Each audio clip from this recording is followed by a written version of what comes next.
बड़े बड़े सीईओज को मैंने पूछा है, मल्टीनेशनल कंपनीज के सीईओज को, कि the person to whom you are paying more than 10 crore rupees per annum in salary, what do you ask them in their interviews? तो एक बड़े मल्टीनेशनल कंपनी के सीईओ ने मुझे पूछा था कि Swami this is the first time I am asked this, कभी हमने ये नहीं सोचा था। मैंने बोला कि क्योंकि कई एग्जीक्यूटिव्स हैं, उनकी एनुअल तनख्वाह है 50 करोड़ 100 करोड़।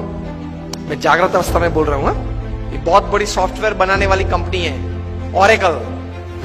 ऑरेकल कंपनी है। आप नेट पे जाके ऑरेकल खोलना, एलिसन नाम डालना और उनकी तनख्वाह आप देखना। पिछले 5 साल की उनकी एवरेज तनख्वाह है $400 million per year. Silence. $400 million, $1 million मतलब 65 करोड़ गिन लो, चलो राउंड फिगर 70 करोड़ गिन लो। $1 million is $10 lakh is 7 crore rupees. So 400 million is 2800 crore rupees per annum salary. अब देख लेना, मैं नाम देता हूं, Allison, ELLISON, he is the CEO of Oracle। अब नाम देख लेना। अभी परसों ही आपने सुना होगा सुंदर पिचाई का, गूगल के सीईओ, पर डे की सैलरी 3.5 करोड़। परसों ही न्यूज थे, हाँ 2 दिन पहले न्यूज थे। लास्ट ईयर फाइनेंशियल ईयर की पूरी सैलरी उनकी 1285 करोड़ थी। हम दिल्ली में एक फंक्शन में साथ में थे, मंच पे बैठे थे। मैंने उनको पूछा कि दोज एग्जीक्यूटिव्स हुम यू पे मोर देन 10 करोड़ और 25 करोड़, उनको इंटरव्यू में आप पूछते क्या हो? क्योंकि उनके पास डिग्रीज तो एक्स्ट्रा ऑर्डिनरी है, he is a double MBA from LSE और हार्वर्ड, एकेडमिक्स तो पूछना नहीं है। इतनी बड़ी तनख्वाह देते हो तो वो 10-15 साल का अनुभव तो है उसको। 10-15 साल में उसने 50,000 करोड़ 1 लाख करोड़ मैनेज किए हैं, हर साल टर्नओवर किया है। ऐसी कंपनीज में ही बड़ी बड़ी पोजीशंस में वे रहे हैं, तो उनको नेटवर्किंग में पूछना नहीं है, एडमिनिस्ट्रेशन में पूछना नहीं है, HR में पूछना नहीं है, मैनेजमेंट में पूछना नहीं है, ग्रोथ के बारे में आपकी क्या सोच है वो पूछना नहीं है। आप पूछते क्या हो उनको इंटरव्यू? उन्होंने मुझे एक बहुत अच्छी बात बताई कि स्वामी जी, इन कक्षा के लोगों को जिनको हम ये प्रकार की तनख्वाह देते हैं, उनको इंटरव्यू में एक ही प्रश्न पूछते हैं। I was like very surprised. मैंने बोला एक ही प्रश्न पूछते हो कहाँ? और उनका उत्तर वे 20-25 मिनट तक देते हैं, तभी उत्तर पूरा बनता है। That was more surprising. I said, what do you ask? He said, हम एक ही प्रश्न पूछते और ये पूछते हैं, describe a big failure in your life and how did you handle it. प्रश्न क्या पूछते हैं इन कक्षा के लोगों को? Describe a big failure in your life. आपके परफॉर्मेंस के बारे में हमें कुछ पूछना नहीं है कि मैं पहली कंपनी में था, वहां 200% सेल बढ़ा दिया, दूसरी कंपनी में था, वहां 500% ग्रोथ कर दिया, वो हमें नहीं सुनना है। वो था आप लोग सब जो यहां बैठे हो, जो इंटरव्यू वाले देने आए हो, जिनको हम ये तनख्वाह देने वाले, सबके पास ऐसी परफॉर्मेंस स्टोरीज है, ये कॉमन है, ये हमको नहीं पूछना है। पूछना क्या है?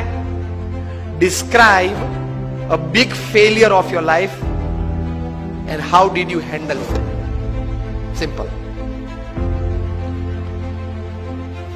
परफॉर्मेंस से आपका कैलिबर का टेस्टिंग नहीं होता, वो तो किसी को भी चांस मिल जाता है, प्लेटफॉर्म मिल जाता है तो कूद लेता है।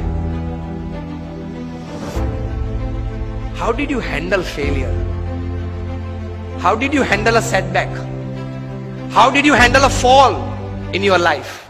That is important. क्योंकि अब रूटीन में जब हमारी अगर हमने आपको हायर कर लिया, रूटीन में हमारी कंपनी चलती होगी, तो आप तो अच्छा परफॉर्मेंस दिखाए नहीं वाले हो। लेकिन कंपनी में अगर बड़ी आफत आ गई तो आप क्या करोगे वो बताओ। बाकी तो आपकी जगह और कोई भी ये कंपनी चला लेगा। Isn't it a very important question? उसमें वो मल्टीनेशनल कंपनी के सीईओ ने मुझे बताया कि स्वामी, इसके उत्तर में उसको 20-25 मिनट हम देते हैं और उसमें भी हम ये जांच करते हैं कि किस प्रकार के विचार और प्रैक्टिसेस उसने अप्लाई किए, वो साइड में रखते हैं। किस प्रकार के एटीट्यूड्स उसने उस वक्त रखे, उस पे हम गौर रखते हैं। What we see in his answer is not what he thought during failure, not practicals what he applied to come out of that failure. What we see is what type of attitude he kept when he was a failure, when he met failure in his life. तो महान लोग ये परिस्थिति में इस प्रकार के attitude रखते हैं। तो इसमें ये बात आती है गम खाने की। ये बहुत बड़ा विचार जो प्रमुख स्वामी महाराज ने दिए, उसमें कई प्रकार के ऐसे अर्थ आ जाते हैं। That is the greatness of life. How do you handle failures? Failure handle में सिर्फ आपका एटीट्यूड, एक ही शस्त्र आपके पास रहता है। हां, ऐसी परिस्थितियां जीवन में आएगी जब आपके मोबाइल नंबर में 400 फोन होंगे, किसको फोन करूं वो तकलीफ में आ जाएंगे आप। Even if you are the Sahara of thousands of homes, when you are lying बेसहारा in Tihar for 4 years, किसको फोन करूं? उनके मन में भी दिक्कत होगी ना कि अभी 4 साल से 10,000 करोड़ के रुपए के व्यक्ति तिहाड़ में है, किसको फोन करते होंगे वो? मोबाइल में तो होंगे 1000 से ज्यादा नंबर। आपके सिटी के, बेंगलोर के किंग ऑफ द स्काईज जब भारत छोड़ना पड़ा, तब भारत का पासपोर्ट नहीं यूज कर पाए, डिप्लोमेटिक पासपोर्ट पे भाग गए ना। अभी वापस लाने की सब प्लानिंग चल रही है, आएंगे शायद, और अगर मुंह खोलेंगे बड़े बड़े तकलीफ में आने वाले हैं। तो फेलियर्स जब आते हैं तब एटीट्यूड्स किस प्रकार का रखते हैं, that is very important in life. Blame game चालू हो जाती है। तो ये व्यक्तिगत जीवन में है। तीसरा एक बात कार्य दृष्टि से कि कर्म करना हमारा अधिकार है, फल पे हमारा अधिकार नहीं है। If there are 100 things which are in your control that you can affect the end result, there are 1000 factors which are not in your control which can negatively affect the end result. Yes और no? आपने बड़ा अच्छा धंधा चालू कर दिया लेकिन government की पॉलिसी बदल गई तो? आपने स्टैंड का धंधा चालू कर दिया और गवर्नमेंट ने कैप रख दी, क्या करेंगे? रख दी है, और कहीं कैप्स आने वाली है। मतलब there are thousands of factors which are not in your control which can actually affect the end result.